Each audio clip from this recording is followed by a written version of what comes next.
Ассалаумағалейкум ұстаз, менің ілім жолым атты подкастымызға қош келдіңіз. Хош болдық. Ұстаз, жалпы өзіңізді бізге қысқаша таныстырып өтсеңіз. Бисмиллахир-рахманир-рахим. Енді қысқаша биография келетін болсақ, мен есімім Жұмабек Бекболат Жұмабекұлы. 93 жылы Ақтөбе облысы Ырғыз ауданында дүниеге келгем.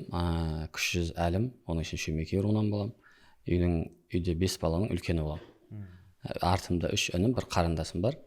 Қысқаша биографиям осы яғни. Машалла. Ұстаз, сіздің шариғи ілімге деген қызығушылығыңыз қалай пайда болды? Қалай бастау алды? Яғни дереу осындай сұрақтан бастасақ, дейсіз ғой. Бисмиллахир-рахманир-рахим. Жалпы бұл андай нәрсе ғой. Біз енді Алланың қалауымен мектепте жүрген уақытта мен жалпы Ырғыз ауданында тәтемнің, әжемнің қолында өскем. 5-ші класс пен 9-ші класс аралығында сол ауылға барып, тәтеміз бен әжеміздің қасында серік керек болып, біз әке-шешеміз Ақтөбеде тұрды.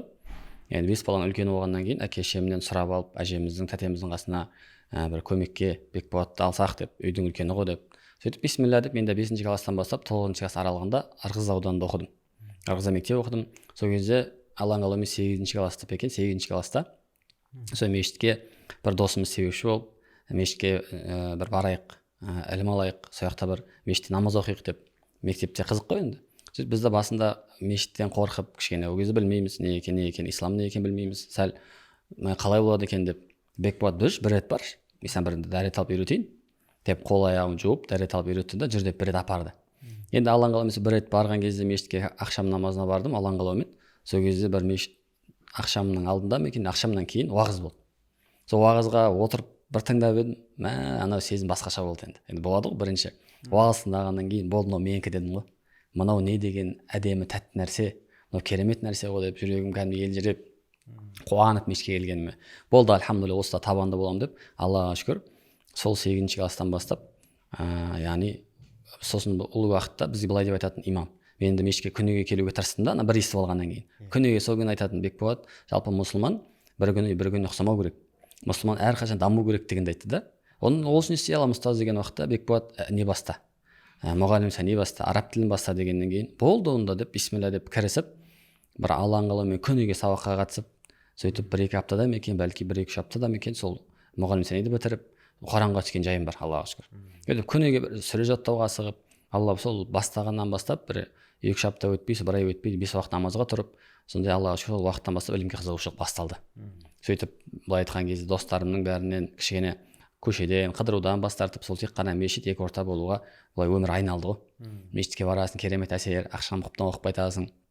Енді сол уақыттарды бәрін бүткіл адамның басынан өткен шығар. Ең бірінші намазға келуі бір тәтті, қызық, сондай бір күшті болады ғой. Сол уақыттар біздің де Аллаға шүкір басымыздан өтіп, ілімге деген қызығушылық сол уақыттан басталды деп айтсақ болатын шығар. Машалла.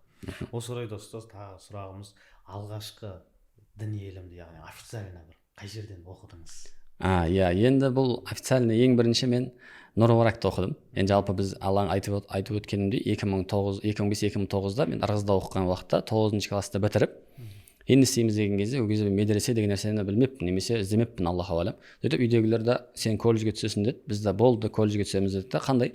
Ақтөбеде Құдайберген Жұбанов атында колледж болды. Негізі университет бар да, соның жанында колледж ашылған болатын. Сол колледжге біз құқықтану мамандығы бойынша түстік. Енді қызық қой, андай болатын еді сол уақыттарда бір.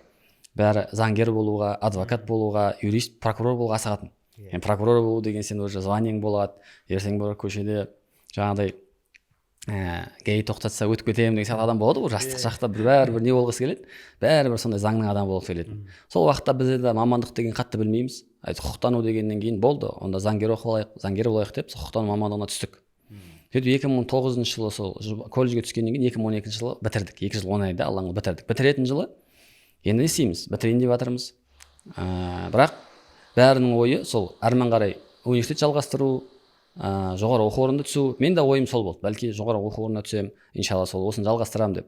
Бірақ Алланың қалауымен сол оқу бітер жылы май айында деп білем, мамыр айында жұма намазына барам.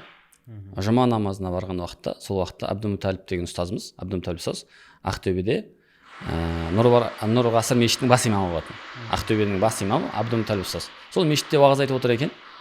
Мешітте уағыз айтып отқан сәтінде сол айтып отыр, Алматыда Нұр-Мүбарак деген университет бар. Сол университетке біздің Ақтөбеден шәкірттер бару керек, неге бармасқа, сол жерге барып қызмет қылу керек деп бізді шақырды. Сол уақытта мен жұмада тыңдап отқаннан кейін, мәссаған, университет бар ма сондай? Онда иншалла мен оқимын деп іштей ниеттендім. Сөйттім да жұманың бітіп, жұма намазының бітіп, бәрін біткенін күттім, бәрі біткеннен кейін дереу жаңағы ұстазға бардым.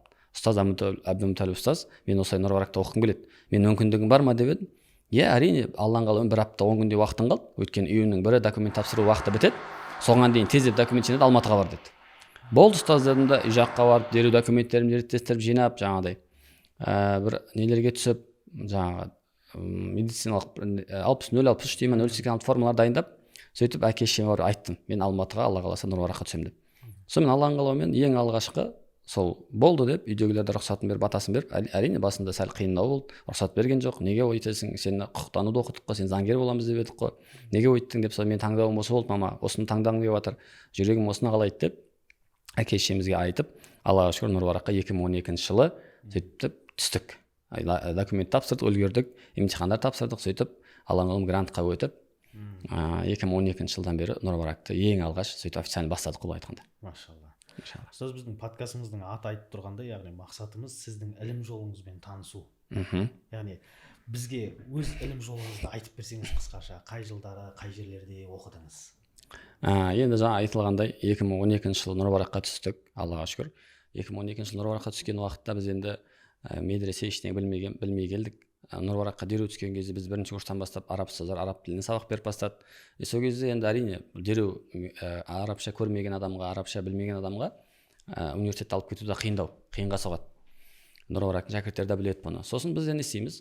Біз алдық та, Аллаға шүкір, сол уақытта Бағанашыл деген жерде, Нұр-Мүбаракқа да жақын жерде, Рахымжан ұстазымыздың медресесі болды. Дайындық курсы деп айтады. Сол жерде Ғабит деген ұстазымыз сабақ берді. Сол медресеге біз де рұқсат сұрап барып, бізді қабылдандық. Сол жерде енді Нұр-Мүбарактың өзінде жанында общага ол кезде болған жоқ. Бір жағынан бізге общага болды сол жер, бір жағынан жаңа ілім алу, Нұр-Мүбаракпен қатар ілімді қатар алып жүргіміз келді. Неге? Нұр-Мүбарактың сабақтарын оқып келеміз. Одан бөлек Бағанашыл деген жерге барып, сол Ғабит ұстаздардан, одан кейін іштегі үлкен курстардан, 2-ші курс, 3-ші курстардан қосымша сабақ алуға тырыстық. Сөйтіп, Алланың қалауымен Нұр-Мүбарактан 1,5 жыл сол Бағанашылда жатып, Бағанашылда 1,5 жыл жатқаннан кейін біз 2-ші курстың 2-ші семестрінде Нұр-Мүбарактың общагасы бітті. Нұр-Мүбарактың общагасы бітіп, бүткіл шәкірттер сол жаққа көшіп бару керек болды. Сөйтіп біз Алланың қалауымен Нұр-Мүбаракқа көшіп бардық. Сөйтіп 2-ші курстың 2-ші семестрінде Нұр-Мүбарактың жатақханасында тұрдық. Одан кейін 3-ші жылы 3-ші курста енді Құран жаттайық деп 3-ші жылы ол да бір оқиға, енді кішігірім айтып өтейін, иншалла. Жалпы 3-ші курстан бастап қарилық медресеге бардық. Ол жақта бізде 3-ші курста жүрген уақытта біздің Думан деген жерде, Алматыда, Абдулла деген ұстазымыз, қырғызстандық ұстаз, сол жерде сабақ берді. Сөйтіп біз 3-ші курста жүрген кезде енді Құран жаттайық деген нәрсе қаяқтан келді? Құран жаттайық деген нәрсе болады ғой, бірақ бізде ана нәрсе бар да. Мен жалпы Алланың қалауымен 2-ші курстан кейін шетелге жазда жаңағы жұмыс және саяхат деген Work and Travel деген программамен Америкаға барған болатын, Нұр-Мүбаракта жүріп. Сол кезде африкалық бір бауырлармен бір үйде тұрдым, бәрі намазхан жігіттер еді. Сол кезде африкалық бауырлар айтатын, қаяқта оқисыз деп. Мен айтадым, мен Қазақстанда сондай Нұр-Мүбарак деген университет бар, діни университетте оқимын деп. Сол кезде маған қарайсыз ба, хафыз, Құран жаттағансыз ба дейтін. Жоқ, Құран жаттамай, неге жаттамайсыз дейді. Мен айтатын, мен Құран жаттаудан қорқам. Неге? Бізде өткен нәрсе естіп алғанбыз ғой, Құран жаттап, оны ұмытып қалатын болсаң, ертең қияметте сұраласың. Оның сұрағы ауыр дегеннен кейін, соны сылтаураттық па екен, содан қорқам дейтін. Сосын айтатын, Бекболат бауырым, енді жалпы қазір жас бола тұра, өзіңнің сондай уақыттың бола тұра жаттамасаң, одан да сұраласың ғой. Неге жаттамайсың деген кезде сол сөз өтіп кетті маған. Шынымен неге жас бола тұра, неге тырысып көрмеске, неге Алланың кәлам жаттап көрмеске, бисмилля, неге мен бастамай ұмытып қалу деген нәрсе менде болу керек. Бәлки ұмытпайтын шығармын, бәлки жаттап жүретін шығармын деп, Алланың қалауымен 3-ші курста мен қарилық медресе оқимын деген нәрсе болды ғой. Сөйтіп келдім де қарилық медресе іздедім. Сонда Алланың қалауымен Абдулла ұстазымызға тап болып, сол кісінің медресесіне келіп, ұстазымыз Нұр-Мүбаракта оқитын едік. Қосымша сізде жаттасақ бола ма деп сол медресеге жатып, қарилыққа 3-ші курста полный Құран жаттауға өзімізді бердік. Құран жаттадық, бірақ енді бітпеді Алланың қалауымен, бірақ кішкене жаттадық, барынша Аллаға шүкір, ұстазымызға Алла разы болсын, біршама Құранымызды түзеп берді деген секілді. Сөйтіп Нұр-Мүбарак 3-ші курс бітіргеннен кейін 4-ші жылда қайттан сол қарилықта оқимыз ба деп едік. Құранымыз біткен жоқ өйткені. Сонымен 4-ші курста бізде Талғар деген жерге Талғар деген жерге не керек болды? Ұстаз керек болды. Талғар өткен Талғар деген дайындық курсы ашылды. Талғар деген дайындық курсында біздің ғабит ұстазымыз жаңағы директор болып тағайындалды. Сол тағайындалғаннан кейін ол жерге де ұстаздар керек болды. Сол кезде менің жанымда Қарилықта Мержан деген досым болды. Мержан бауырымыз, Алла разы болсын. Сол кісі екеуміз ғабит ұстазым Мержанға хабарласқан екен. Бізге ұстаздар керек еді. Бекболат Мержан бауырым келесіз ба қасыңызға, Бекболат екеуіңіз деген секілді айтқан. Сөйтіп Мержан бауырымыз Бекболат не істейміз? Бізді Талғарға қызметке шақырып жатыр. Барсақ қалай? Не дейсің деп. Мен қуана ой машалла күшті. Енді осындай ілімімізді алып оның беру деген нәрсе де бар ғой. Сонымен иншалла жақсы, онда берейік, бірге нәсіп етсе деп екеуміз 4-ші курста сол Талғарға дайындық курсына барып сабақ беруді бастап кеттік. Сөйтіп 4-ші курста жүріп Талғарда сабақ бердік және Нұрбаракта сабақ алдық. Нұрбаракта таңертең сабаққа барып келеміз, қалған уақытта Талғарда сабақ береміз. Сөйтіп Алланың қалауымен 4-ші курсымызды сөйтіп аяқтадық яғни. Енді одан кейінгі кезеңдерде мен 2021-23 жылы жаңағы Түркияда оқып келдім. Әлем жайында сұрадыңыз ғой. 2010 нешеде бітірдім мен? 2016-та бітірдім. 2016-та бітіргеннен кейін арасына 1 жыл салып қызмет қылдық. Ақтөбеде қызмет қылдық. Одан кейін 2017-де мен қайта Нұрбаракқа неге түстім? Магистратураға түстім. 2017-2019 аралығында магистратура оқыдым. Сол аралықта қайтадан Талғарда қызмет қылдым. Сөйтіп 2019-дан бастап Ақтөбеде падкурс ашылып, сол падкурсқа 2019-2021 сол жақта қызмет қылдым. Алланың қалауымен сөйтіп 2021-ден бастап рұқсат сұрап төлеген ұстаздарымыздан Түркия еліне Коня қаласына оқуға кеттік. Сол жақта Омар Фаруқ ұстаз медресесінде оқыдық және қосымша Ифам деген медресе бар. Ихсан Шанажак деген үлкен ұстаз бар сол жақта. Сол Түркияға танымал әйгілі ұстаз. Соның 14 мекен, 17 мекен қаласында, Түркияның 17 қаласында несі бар. Филиал дейді ғой, медресесі бар. Соның біз Коня қаласында филиалында оқыдық. Негізі ұстаздың өзі Самсун деген жерде сабақ береді. Бірақ біз Коня қаласында ұстаздың шәкірттері сабақ беретін, сол медреседен қосымша сабақ алдық. Енді кішігірім осы яғни. Сосын 21-де 21-23 аралықта 2 жыл қызмет сабақ оқығаннан кейін негізі әлде де оқу болатын еді, әлде де оқу керек болатын негізінде. Бірақ 2023 жылы сол төлеген ұстаздарымыз осы Алматыға қызметке келесің ба, Нұрбаракқа қызметке келесің ба дегеннен кейін енді бисмилля деп Алланың қалауымен қара шаңырақ қылып шақырып жатқан кезде неге бармасқа деп сол Алланың қалауымен 2023 жылы Нұрбаракқа келіп қызмет бастадық. Сол 2023 мен 25 Аллаға шүкір 2-ші жыл Нұрбаракта қызметтеміз. Одан бөлек Муслим Хаус деген медресе бар. Нұрбарактың шәкірттері жатып оқиды сол жерде сабақ береміз. Сөйтіп ілім жолымыз енді қысқаша осы десек болады. Машалла. Ұстаз жаңа айтып қалғаныңыздай, яғни Америкаға барып келдім дедіңіз. Сол Америкаға барып келу жайында жалпы идея қайдан пайда болды? Ол жаққа барып келгеніңіз туралы толығырақ айтып берсеңіз. Жақсы. Енді бұл да бір қызық өмірдегі бір оқиғалардың бірі деп айтсақ болатын шығар. Жалпы дәулет бауыр мынандай нәрсе ғой. Біз енді Америка дегенді елестету былай тұрсын, біз жалпы Ақтөбеде жүрген уақытта Алматыға барудың өзі бізге арман болатын. Сондай бір уақыт еді ғой. Алматыға барудың өзі бір арман болатын уақыт еді. Америка мүлде еске келмейтін уақыттар. Бірақ Алматыға Аллаға шүкір нәсіп болып келдік. Нұрбаракта оқып жүрген уақытта енді менің достарымның, бауырларымның ешқайсысы жаңағыдай бір Америкаға барып келген немесе сондай нәрсе емес. Бірақ Алланың қалауымен Алланың енді бір құдіреті шығар, қызық болды. 2-ші курстың март дейді, наурыз айында жоқ, февраль, қандай, қаңтар ма? Ақпан айында. Ақпан айының бір 20-лары болса керек, есімде. Неге ақпан айы 20-лары болса керек? Мен Казгу университет жақын ғой бізге, Нұрбаракқа. Сол Казгуға көп баратынбыз неге? Өйткені бізде переплет деген нәрсе бар, мына қағаздарды распечатка ету, қағаздарды шығару деу үшін біз Казгуға барып, сол жақта подземка дейді ғой. Не деп айтады оны? Жер асты жері ма? Сол жерге барып нелер шығаратынбыз. Жаңағыдай эссе берсе соны шығаратынбыз, неше түрлі енді тапсырмалар береді Нұрбаракта. Сол тапсырмаларды орындау үшін солар жазып, орындап, сол неден шығарып келетінбіз Казгуға. Соны барып келіп жүрген сайын бір күні Казгудың есігінде ме екен, әлде бір жерде жаңағыдай программа Work and Travel деп тұр екен, жаңағыдай жұмыс және саяхат деген программа ғой. Сосын қарасам сол Америкаға барып жұмыс істеп келуге болады, саяхаттап келуге болады деп тұр екен. Не деген керемет, бір звондап көрейінші дедім. Қасымда Абай деген досым бар, Нұрбаракта бірге оқимыз. Сөйтіп қарадым да звондадым. Осы мен Америкаға барайын деп едім. Мына жерде жазылып тұр екен, бола ма десем, болады. Енді бір апта уақытыңыз қалды деді. Неге? Өйткені марттың 1-іне дейін документ қабылдау бітеді екен. Мен айттым, болды, барам дедім. енді алла тағаланың көкірекке салғаным екен, болды барамын мен де иншалла дедім. Қанша теңге дедім, программасы осындай болады деді, ақшасын айтты. Енді бір 600 мың теңгедей керек болды ойым сол уақытта. Енді ол уақытта 600 мың теңге де үлкен ақша, қомақты сома ғой былай айтқанда. Енді қаяқтан табамын деп сөйтіп, болды барам дедім. Бірақ иншалла барам. Сөйттім де ауылдағы мен енді айттым ғой, мана айтқандай, тәтемнің қолында өстім, әжеме тәтемнің қолында өстім деген тәтеме хабарластым. Тәте, мен Америкаға барайын деп жатыр едім. 600 мың теңге керек, тауып бере аласыз ба дедім. Бұйырса жұмыс істеп келем, Америкадан ақша тауып келем, сізге қайтарамын дедім ғой. Болды, бек болады деді, тауып беремін иншалла деді. О, қуанып алып, қасымда абай досым сен енді күледі да, қалай ол аяқ астынан болып кетті ғой деп. Енді сөйтіп мен де бисмилля деп жаңа программаға барып, сосын мен программада кампус тревел ұмытып қалдым, Кимэптің ішінде болатын. Алматыда Кимэптің университет бар, соның ішінде болады. Сол жаққа барсам, мен ағылшынша ол кезде білмеймін, английский білмеймін. Сосын ауылдың баласы қарапайым, еще Нұрбаракта оқисың. Америкаға барамын деген шошиды ғой маған. Америкаға сен Нұрбаракта оқисың, сен қалай, сен жібермейді дейді. Ол жақта андай нәрсе болатын, Америкаға бармастан бұрын посольстводан өтесіз. Андай сұхбат деп айтады ғой. Сол посольствоға барып сұхбаттасу керек, сұхбаттан өтсеңіз сізге виза береді. Енді менен сіз айтады да, сіз Нұрбаракта оқисыз 1 дейді. 2, сіздің ағылшыншаңыз 0 екен дейді. Қалай барасыз дейді. Айттым, барамын иншалла. Алла қаласа жазсаңызшы мені. Бізде ана нәрсе дейді, ақшаңызды бергеннен кейін ертең өтпей қалсаңыз, ақшаңызды қайтармаймыз. Сол рискті өзіңіз көтересіз ба дейді. Бисмилля, көтеремін иншалла, Алла қаласа өтемін иншалла деп жатырмын ғой. Сосын точно ма? Точно. Болды онда деп документтерін тапсырдым, ақшасын первоначально 200 мың теңге беру керек пе екен, соны беріп, программаға жазылдық.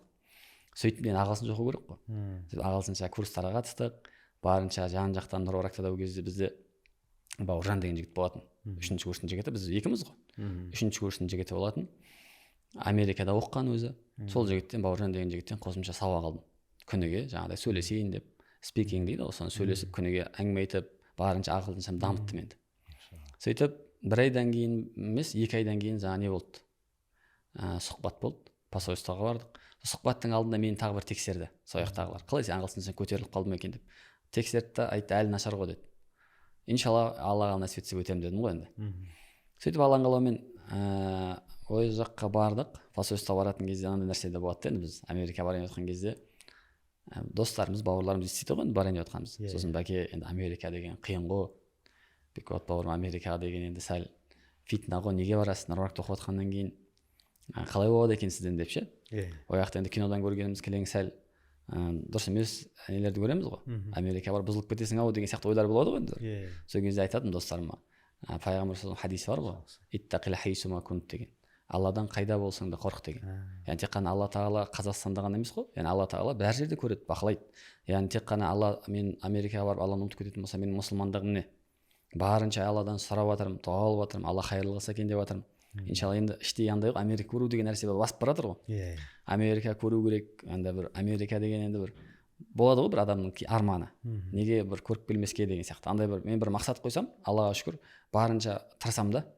Жарты жолдан берілгім келмейді. Алла тағала егер нәсіп қылған болса, неге бармасқа? Енді көрейін да қанса. Ер адам бір істі бастағаннан кейін, бұл соңына дейін бару ол маңызды да. Бастадың, жарты жолдан сынып қалмай, осындай нәрселердің бәріне ағылшыншада қатысып, мені қайта-қайта өте алмайсың дегендер өте көп болды. Сен Нұрбаракта оқисың, Америка ояққа да сен террористсің деген сияқты нәрсемен өткізбейді деп енді болады ғой нәрселер. Жоқ, бисмилля, Алла тағала өткізейін десе, Алланың қолында бұл. Мен иншалла дұға қылып жатырмын, сұрап жатырмын деп. Сөйтіп посольствоға бардық. Барғаннан кейін біз енді примерно тапсырдық. Соның ішінде өтіп шықтым, Аллаға шүкір. Сұрақтарды қатты қиын болған жоқ, өтіп шықтым. Енді мен Америкаға баруда мақсат не болды? Жалпы Америкаға барудың мақсаты мына нәрсе болды. Английский үйреніп алғым келді 1, ел көргім келді 2, үшіншіден ертең болашақта магистратураға түсу үшін английский керек дегенді естігенбіз ғой. Ал енді английский керек, адам елде жүріп үйрену қиын болады ау дедім да, шетел көріп келейін деген сияқты мақсатпен, практика болсын деп ниеттендік. Барып көрейік енді иншалла, не да болса деп. Сонымен өттім ғой Алланың қалауымен. Барып аналардың бәрі шок. Сен қалай өтіп кеттің? Білмеймін, нәрсе өтіп кеттім. Енді ана қуаныш, бір түрлі сезім. Америка енді өмірі самолетке отырып кеткен адам. Сөйтіп Алланың қалауымен Америкаға самолетке отырып кеттік.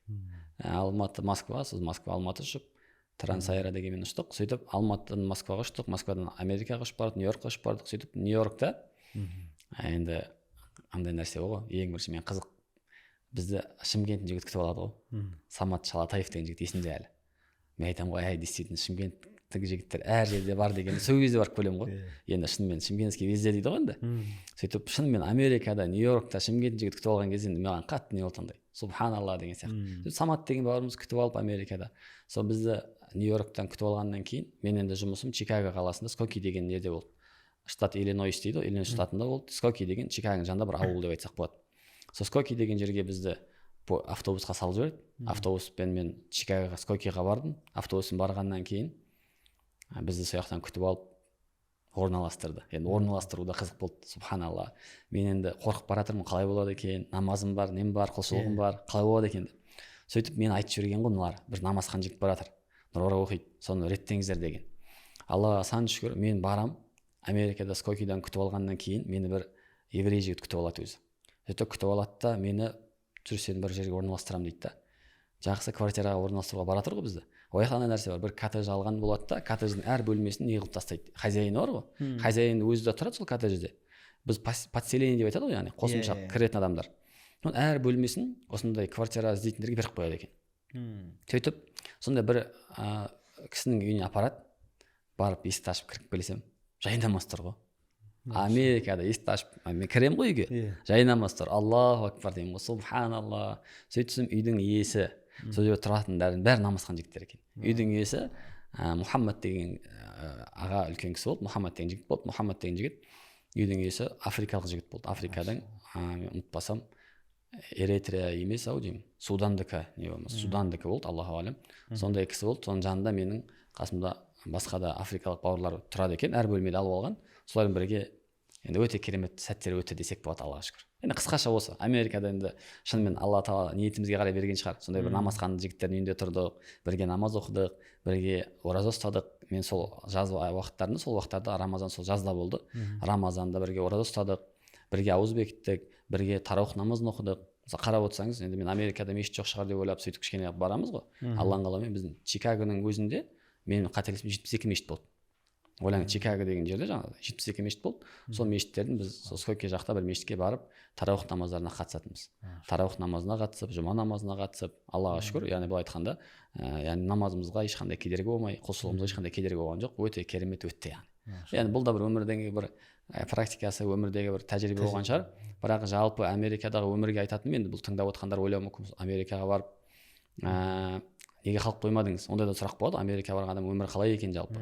Мұсылманға баруға бола ма екен? Енді жалпы былай айтсақ болады, біз Америкада өмір сәл жеңіл да. Зарплатасы үлкен, қалып қойғың келеді. Басында сәл қайтқың келеді, жылағың келеді. Енді бірақ жігіт болғаннан шыдайсың дегенде ғой. Бірақ шамалы қалып ақшаны көргеннен кейін адам андай нәрседе неге осы жақта қалмасқа деген ой келеді. Бірақ мені қайтарған нәрсе, айтайыншы, тек қана Нұрбаракта оқығандығым шығар. Аллаға шүкір. Өйткені Нұрбарак біздің шәкірт ұстаздар бүйтіп айтатын. Нұрбарак ілім алғаннан ілімнің зекеті деген бар. Бұл жерде оқығаннан кейін бұны беру керек болады. Нұрбарак ілім алғаннан кейін бұның зекеті деген нәрсе бар деп құя берген. Мен де андай сезімдемін ғой, жауапкершілік. Жоқ, мен Нұрбаракты бітіріп, ілімді жаюым керек болады. Мен қалмауым керек, дүниенің артында кетпеуім керек деп, Алланың қалауымен сөйтіп қайтып кеткен. Енді бізбен бірге барғандар, қалып қойғандар да болды, қайтқандар да болды. Жалпы Алланың қалауымен сөйтіп кішігірім ояқта да жаңағыдай қайттық. Бірақ жалпы енді барып өмір сүріп қалып қоятындай жер емес. Негізі бір барып көріп келетін мүмкіндік болса, неге көріп келмеске дегендей. Ал енді әркім өзінің елі, өзінің жері ол бөлек, Аллаһу алам. Бірақ бұл да өмірдегі бір кезеңдер болды, сондай бір кезең. Кейін де айтсақ таңғалады, Нұрбаракта жүріп қалай, сен Америкаға бардың, Нұрбаракта жүріп деген сияқты. Мен керісінше сол уақыттарда тіпті біздің сол Нұрбаракта оқығанымызды біліп, кейбір бауырлар, қазақ жігіттер бізді үйіне ауызашарға шақырып, сонымен бір уағыз айтып, ояқта барған балдар енді емес, қыздар жылап қалып кішігірім.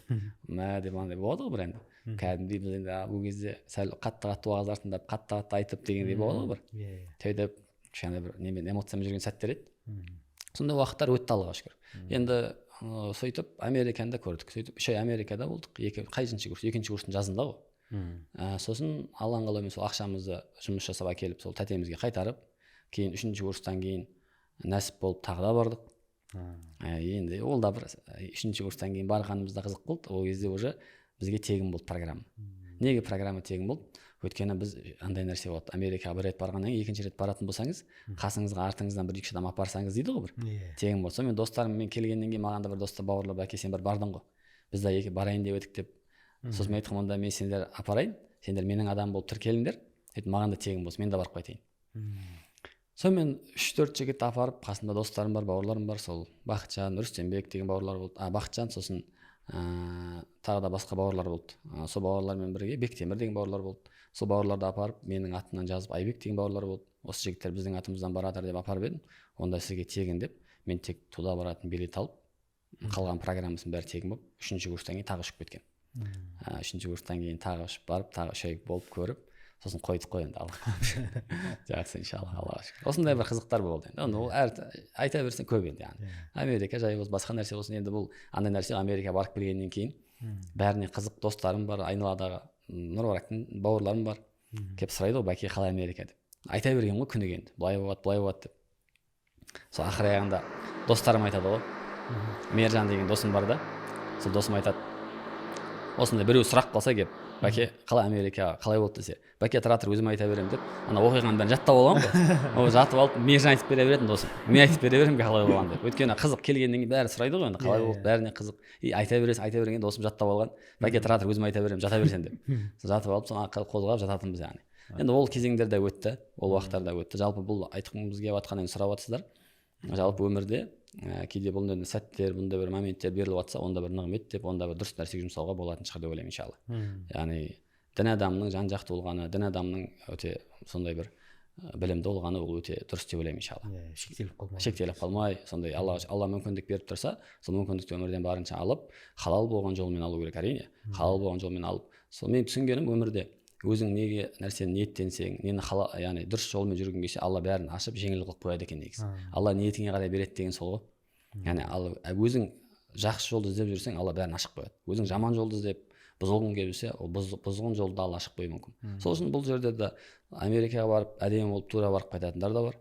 Америкаға барып бұзылып та нашар болып қайтатындар да бар шығар бәлки. Сол үшін бұл адамның өзіне байланысты деп ойлаймын. Барғаннан кейін де дұрыс мақсаттармен, дұрыс целмен, дұрыс нәрсемен барса, ол иншалла бізден кейін де барған жігіттер бар. Нұрбарактан енді біз бірінші барған адамбыз ау деймін. Одан кейін де қаншама жігіттер тапсырып бізден кейін де.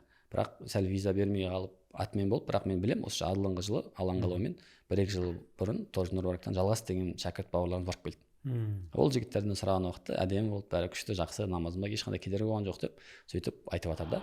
Соған қарағанда, яғни Аллаға шүкір, қазір мүмкіндіктер заманы, мүмкіндіктер уақыты, қазір қай жерге барамын десең де шүкір Аллаға оңай болып қалды ғой. Баяғыдай емес, қазір оп-оңай болып қалды деп айтсақ болады иншалла. Машалла. Керемет өмірлік тәжірибе болған екен сіз.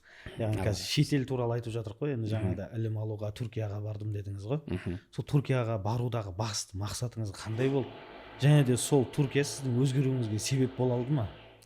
Әдемі, өте күшті сұрақ. Енді жалпы біздің Түркияға барудағы мақсат, біз енді ілім беріп жүріп, подкурстарда жүрдік, медреселерде жүрдік, айтып отырмыз ғой. Сол медреселерде жүрген уақытта адам дамығысы келеді ғой. Біз мына ислам ілімі, шариғи ілім әсіресе бітпейді. Бәлки басқа бір ілім бітуі мүмкін. Бірақ мына шариғи ислам ілімі бітпейді да бұл. Бұның түбі жоқ, терең ғой. Сол үшін ғой бұл ислам ілімі бесіктен қабірге дейін дейді ғой. Бітпейтін ілім да.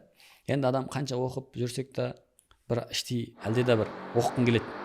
Оқысам ғой деген арман болып жүрген уақытта сол Нұрбарақ біз Ақтөбенің подкурсында ілім беріп жүрген уақытта Төлеген ұстаздан сұрандым, ұстаз, мен кішкене сол шетелге шығып оқығым келіп еді. Деп едім, Төлеген ұстаз қуанып қайта әрине бисмилля бізге жақсылап қызмет қылып берсеңіз, 1-2 жылдан кейін өзіміз жібереміз, атсалысамыз деп. Сөйтіп Нұрбараққа неге жіберді? Түркияға жіберді. Түркияға жіберу деген айтып бірінші айтқандай, ол қатты бір алғым келгені ілімден бұл терең кіргім келді ғой.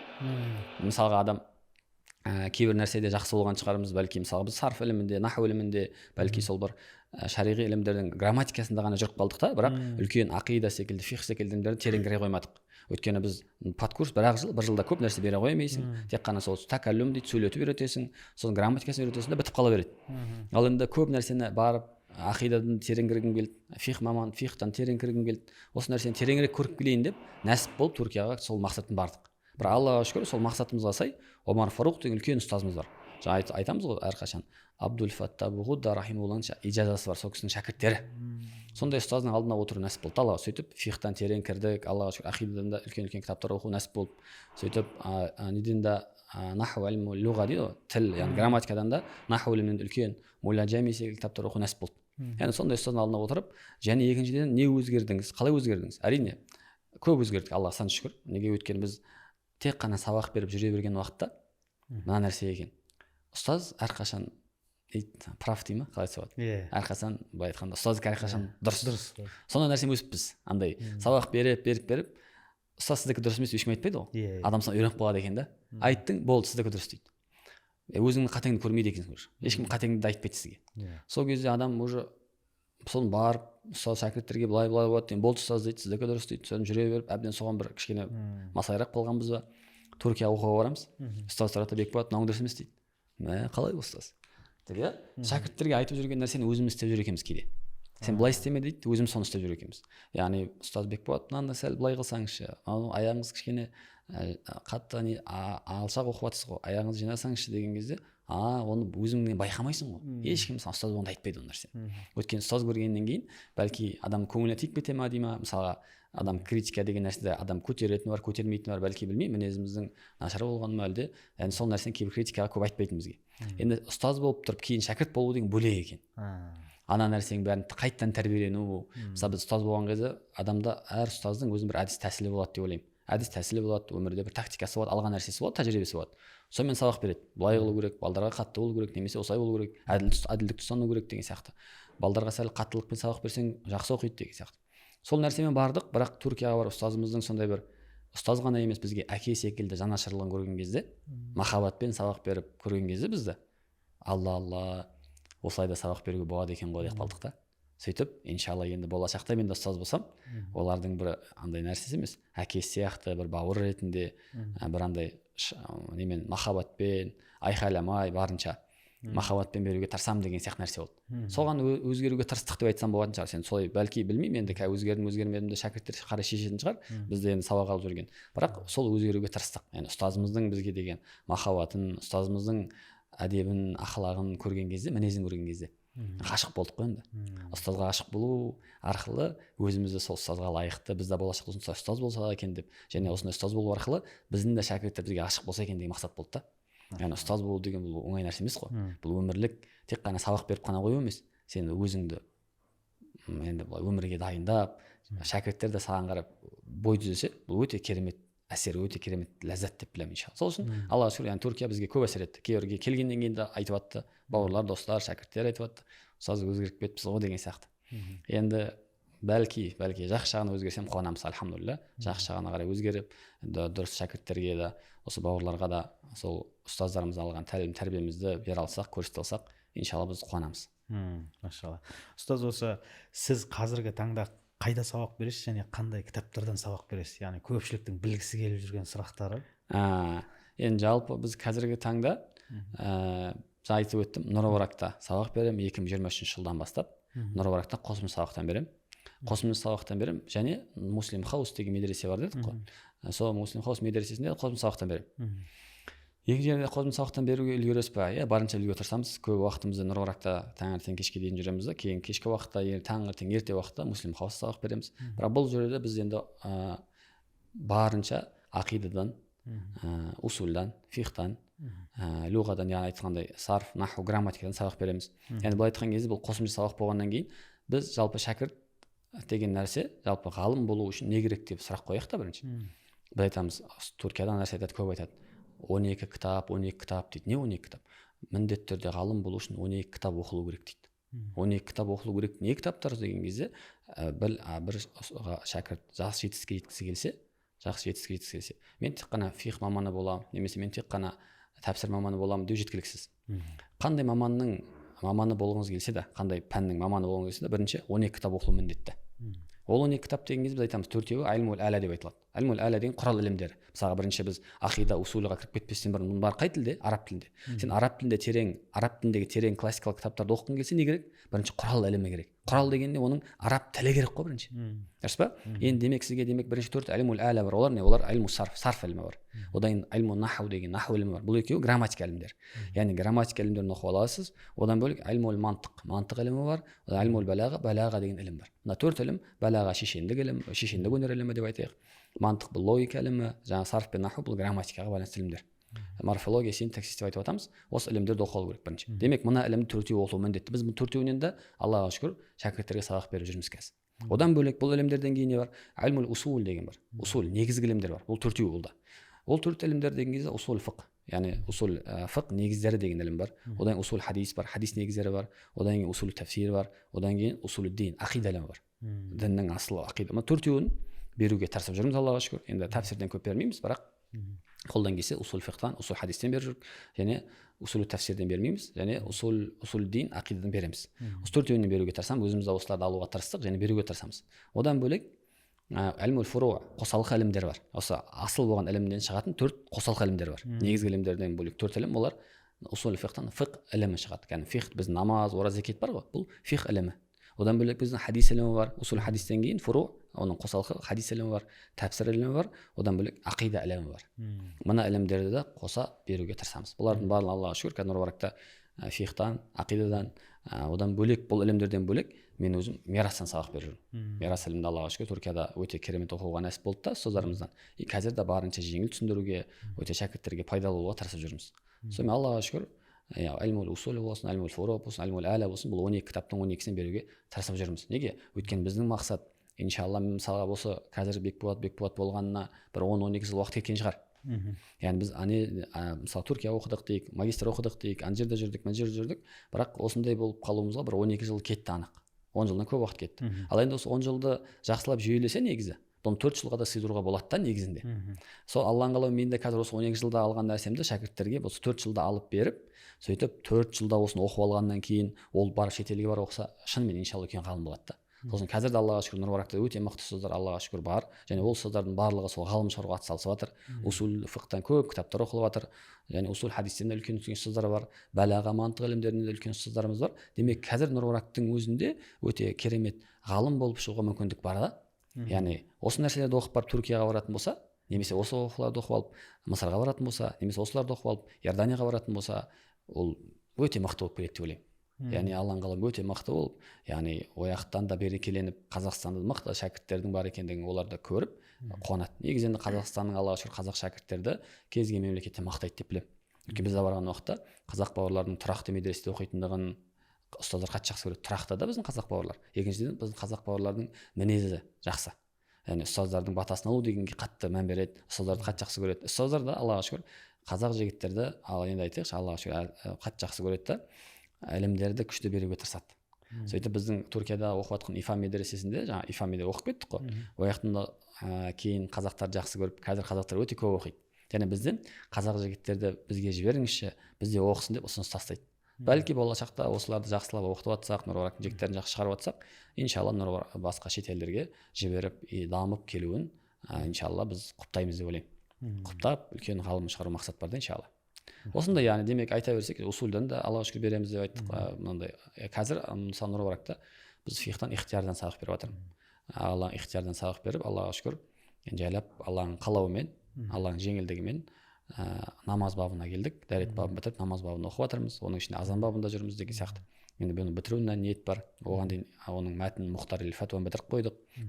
Одан бөлек үлбаптан жігіттерге хажылық баптарын, ораза баптарын бітіріп қойдық. Енді онда бір бастап бітіру бар. Енді жалпы фиқтан акцент беру ниетім бар иншалла. Осы фиқ саласына қарай ұстаздардың терең алып келуге тырыстық. Енді осында шәкірттерге терең үлкен кітаптарды оқуға акцент беруге Алла нәсіп қылса, осы нәрсені оқуға ниет бар иншалла. Машалла. Осы жалпы. Бұл жалпы осы бір өтіп жатқан сабақтарыңыз бір жерде бар ма? Телеграм. Енді кейбір біз Алланың қалауымен шүкір Аллаға, біздің шәкірттер Нұр Мүбарактың шәкірттері болсын, Муслим Хол шәкірттері болсын, бізге ұстаз сіздің сабақтарыңызды жазалық қылайық деп, кейде телефонмен диктофон қосып отырады, немесе мына петличка деген шыққан қазір, соны тығып қояды да, соны жазады, диктофонға жазып алады. Сөйтіп Алланың қалауымен Телеграм каналға салып жатыр деп біледі екен. Телеграмда біздің бір 10 шақты немесе одан да көпке жуық дәріс бар. Оның ішінде жаңағы мысалы не бар? Мәбәдил усул фиқтан мәбәдил усул дәрісіміз бар. Одан кейін усул шаши дәрісіміз бар, бітпеген. Одан бөлек не бар бізде? Марақил фалах дәрісіміз бар. Одан бөлек енді жаңағы Мұхтар фәтуа дәрісіміз бар. Одан бөлек мысалы имам Журжани, имам Бергеуилердің Ауамел Журжани, Ауам Бергеуи дәрістері бар. Яғни кішігірім былай айтқан кезде бір дәрістеріміз бар. Альмул мирастан дәрісіміз бар деген секілді, иә. Барлығы бірақ қандай форматта? Тек телеграм форматында, тек аудио арқылы тыңдай алады. Енді болашақта бәлки бұны видео форматында ютубқа салуда, бәлки осындай бір платформа жасауда ниет бар иншалла. Адамды кейде көріп отырып дәріс алған бәлки бөлек қой. Енді әзірге пока біз сол дәрістер жазып, иншалла осы елге, халыққа, шәкірттерге пайдалы бола берсін деген ниетпен алып сала беріп жатырмыз. Иншалла. Машалла. Ұстаз, жалпы осы біреуді айтып жатамыз ғой, ілім жолында жүр деп. Жалпы сол ілім жолында жүру дегеніміз ол не? Жалпы енді ілім жолында жүру деген нәрсе былай деп айтсақ шығар, дұрыс шығар. Ілім алу жалпы барлық мұсылманға парыз деп білеміз ғой. Пайғамбар хадисінде ілім алу мұсылман ерге де, мұсылман әйелге де міндет деп келеді. Неге? Енді бұл ілім жалпы екіге бөлінеді шариғат исламда. Яғни фарз айын, фарз кифая деп бөлінеді да. Фарз айын болған ілімдер не ол? Мысалға сіздің намазыңызға, сіздің зекет, ораза байланысты, адамның өзіне құлшылығына байланысты ілімдерді алып алу фарз айын, міндетті түрде бәрі білу керек. Намаздың фарыздары не, уәжіптері не деген секілді ілімдер бар ғой. Бұны білу фарз айын деп біледі. Одан кейін бізде фарз кифая ілімдер бар. Ол кейбір мұсылмандар білсе, басқа мұсылмандар мойнынан түседі. Мысалға шариғи ілімдерді терең кіру, мирас ілімін терең білу, немесе ақида ілімін терең білу деген нәрселерді бұл фарз кифая. Үлкен ұстаздар білсе, қалған мұсылмандардың мойнынан түседі. Демек, бірақ айтқым келгенде кез келген адам ілім жолында жүру міндетті. Ілім жолында жүру деген бәлки сіздің мысалы мұғалім сен сабақ алу жүріңізде болуы мүмкін. Мұғалім сәнеден барып, мешіттен барып Құран оқып жатсыз, ілім жолындасыз, альхамдулилля, Аллаға шүкір. Немесе барып Құран курстарын сатып алдыңыз да үйден интернеттен оқып жатсыз. Немесе үйден интернет, ютубтан андай білім сабақтарын қарап жатсыз. Немесе енді бұл жағдайда да әрине ютубтан кез келген дәріс тыңдай беру деген нәрседе біз енді құптамаймыз. Ішінде осылай дұрыс, яғни фундаменті болған, кішкене оқыған адамдардың әрмен қарай ілімін сол ютубтан қарап жалғастыруына бәлки жақсырақ. Бұл жолда ютубтан да қарап, немесе сондай бір телеграм каналда дәрістерді тыңдап пайдалы отқан болса, ол да керемет, ол да ілім жолында деп айтылатын шығар, Аллаху алам. Сол үшін адам ілім жолында барлығы болуы тиісті ғой. Ол аз алсын, көп алсын, ілім адамды жетілдіреді, және ілім алған адам руханияты да күшті болады. Өйткені адам руханияты немен болады? Іліммен болады. Ілім алған сайын адам намазын дұрыс жасайды, құлшылығын дұрыс жасайды деген секілді нәрселер бар. Сосын ілім жолында жүру тек қана мешіт медреседен шықпай емес, ілім жолында жүру арасында жаңа өзіңізді бір мезгіл кітап оқып қою, бір мезгіл күніге Құран оқып қою, немесе бір мезгіл Алланың үкімдерін оқып қоятын бұл да ілім жолында жүрген табылатын шығар иншалла. Ұстаз, енді ақырғы сұрағымыз, ілім алу ол қаншалықты маңызды? Ілім алу енді өте маңызды ғой, өте маңызды. Өйткені Құранда астағфирулла дейді. Яғни қараңызшы, Алла тағала білетіндер мен білмейтіндер тең бе деп жатыр да. Білетіндер мен білмейтіндер тең бе? Салыстырып жатыр.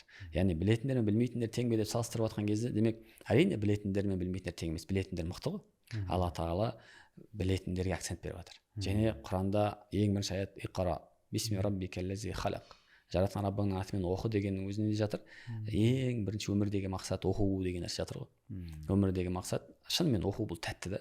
Әсіресе шариғи ілімді оқу тәтті. Неге айтайын ба?